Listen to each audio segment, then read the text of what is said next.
Boa noite a todos, que a paz de nosso Senhor e Salvador Jesus Cristo venha reinar em cada coração nessa noite.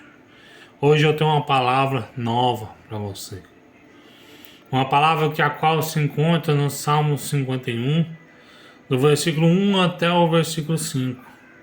Vocês estão vendo esse aqui é um microfone, para a voz sair audível para vocês, para ficar melhor da sua compreensão auditiva.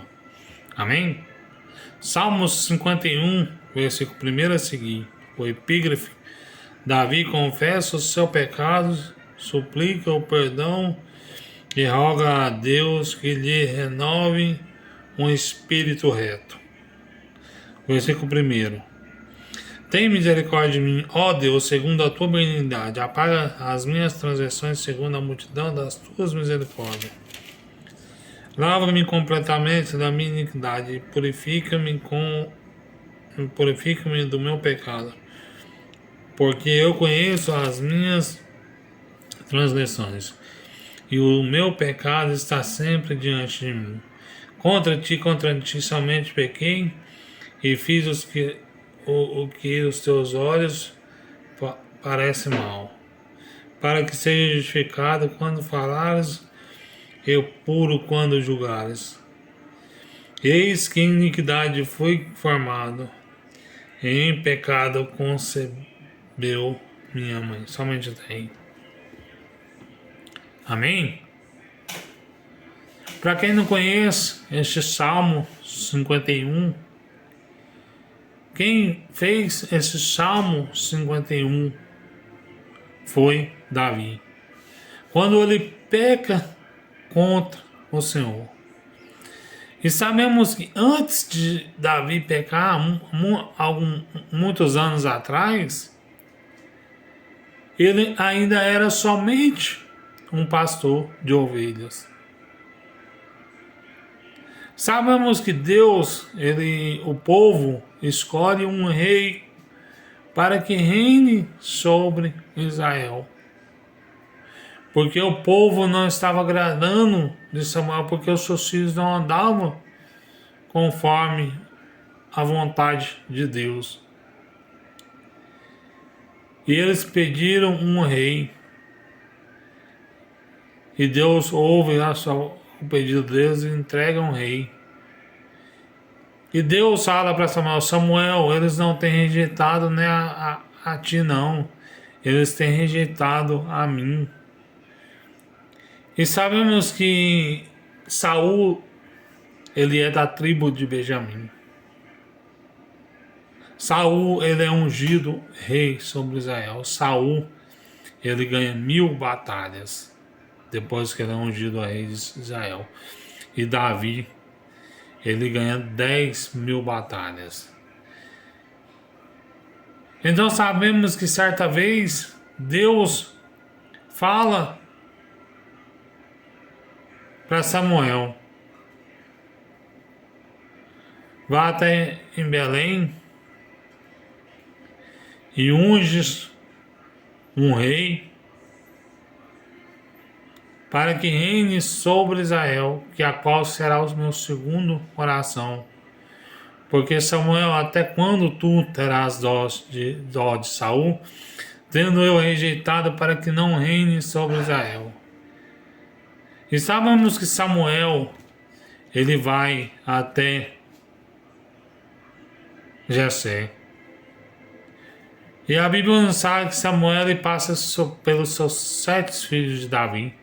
E não há nenhum que é para ser ungido rei de Israel. E Samuel fala: são todos esses teus filhos? E Jessé fala: ainda falta um que está apacentando ovelhas.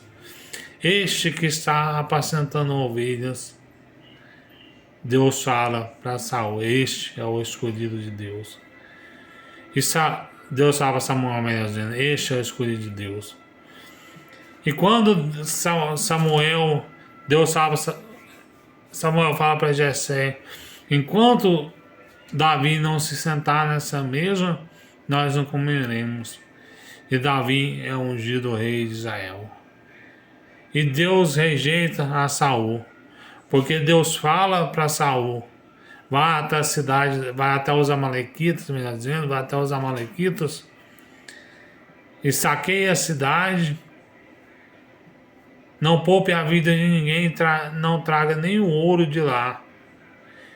E Saul desobedece a Deus, ele traz o ouro e poupa a vida do rei. E sabemos, a partir deste momento, o Espírito de Deus sai da vida de Saul.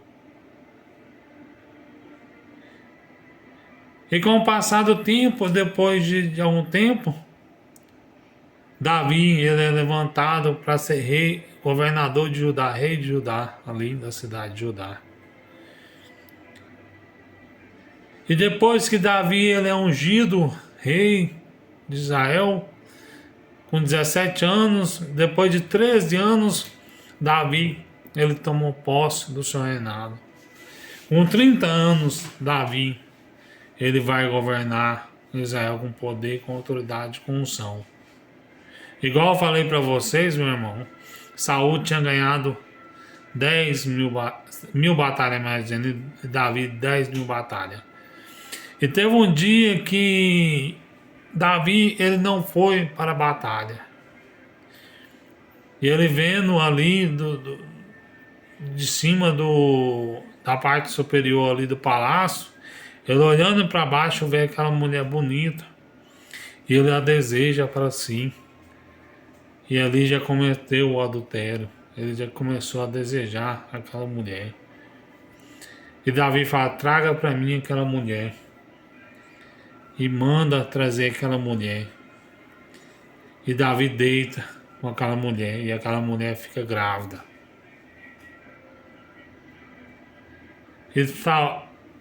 E Davi fala, manda avisar, fala para Urias para que ele deite com sua esposa para descansar.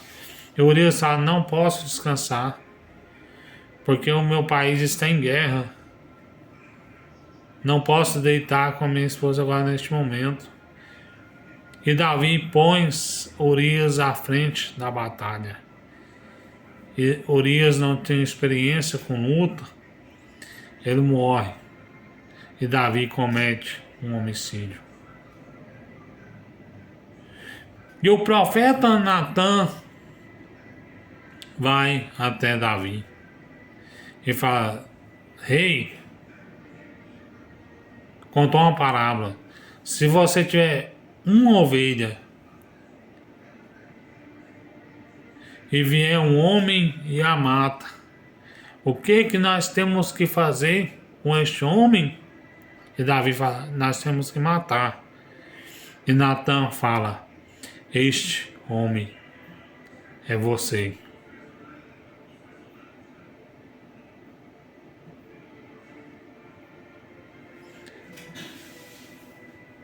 E Natan fala, qual que você prefere? Cair nas mãos do homem, nas mãos de Deus? E Davi, ele preferiu cair nas mãos de Deus, porque Deus, ele é misericordioso, Deus, ele é amoroso. Deus não é como o ser humano que fica julgando quando uma pessoa cai. A Bíblia nos fala na primeira carta de João, capítulo 2, versículo 1: não pequeis, mas se pequeis, tem um advogado para com Deus, que é Cristo justo. E o advogado de Davi, ele era Cristo. Aí você vai falar: mas Cristo nem vivia naquela época. Cristo vivia sim, porque Jesus ele só não tinha manifestado em carne, mas ele existia sim.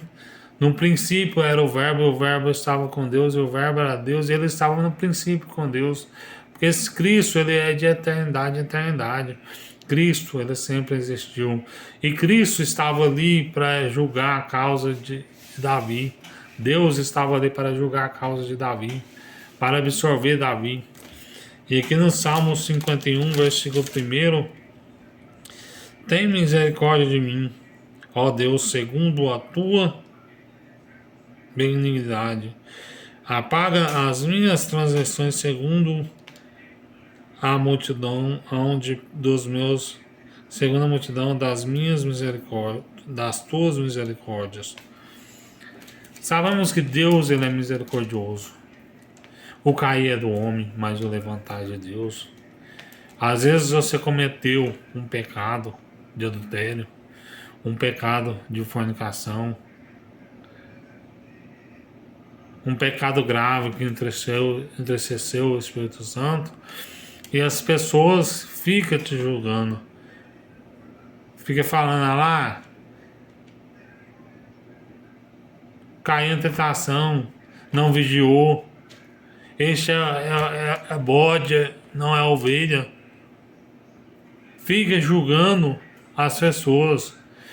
Mas sabemos que o próprio Davi, ele era julgado pela sua família. Ele era julgado pelo povo de Israel.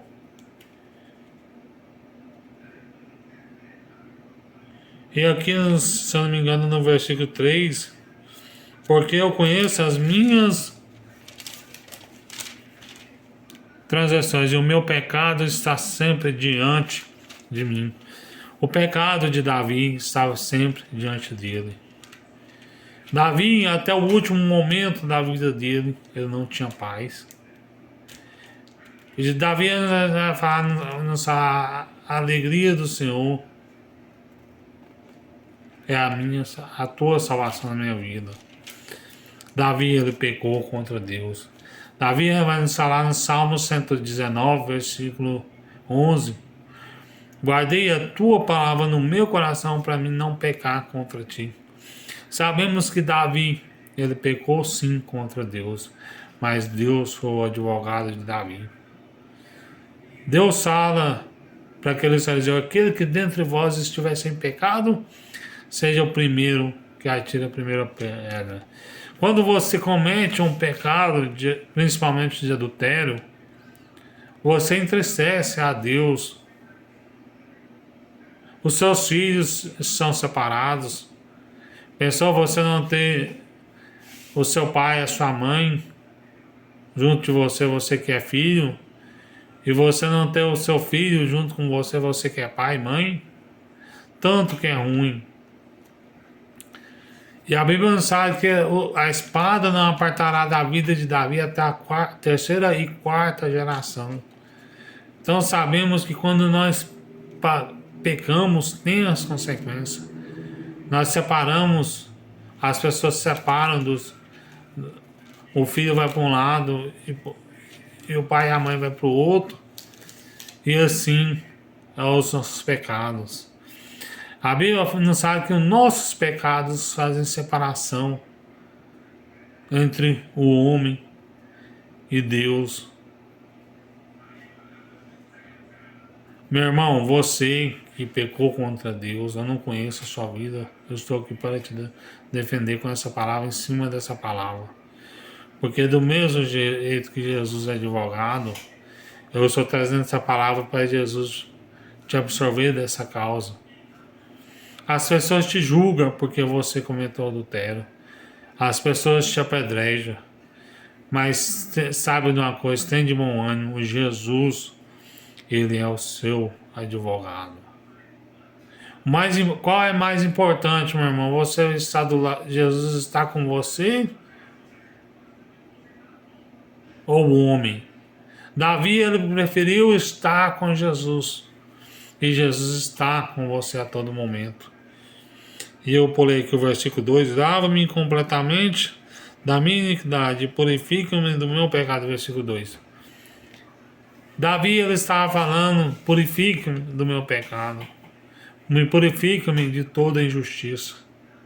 Eu vou ler aqui, porque já está acabando, né? Está chegando... Estou terminando a mensagem para não ficar muito grande. Contra ti somente pequei, fiz aos teus olhos parece mal, para que sejais justificado quando falares, puro quando julgares. Você é justificado quando falares pela palavra. A palavra, ela te absorve de qualquer pecado que você cometeu. O único pecado que você não tem Salvação é a blasfema contra o Espírito Santo. E a blasfema contra o Espírito Santo é você rejeitar a Cristo como Salvador. E aqui no versículo 5: Eis que iniquidade fui formado, e em pecado me concebeu minha mãe. Sabemos que toda a criança, quando ela já nasce em pecado. Porque em pecado a nossa mãe nos concedeu. Porque a natureza pecaminosa do homem, desde que Adão e Eva comeu do fruto do conhecimento do bem e do mal. Porque Romanos 3:23, porque todos pecaram e destituídos estão da glória de Deus. Nós pecamos e afastados nós estávamos da glória de Deus. Mas Deus, Ele enviou seu Filho Jesus para todo aquele que nele crê, não pereça, mas tenha vida eterna. Eis que em iniquidade fui formado, e em pecado concedeu minha mãe. Todos nós temos pecados, temos iniquidades, temos falha. Mas o mais importante é que nós estejamos vigiando, para nós não cairmos em tentação. Aquele que dentre vós estiver sem pecado, seja o primeiro que atire a primeira pedra. E nem João, capítulo 1, versículo 11, 12, se dissermos que não temos pecados, não há verdade em nós, fazemos de nós mesmos mentirosos,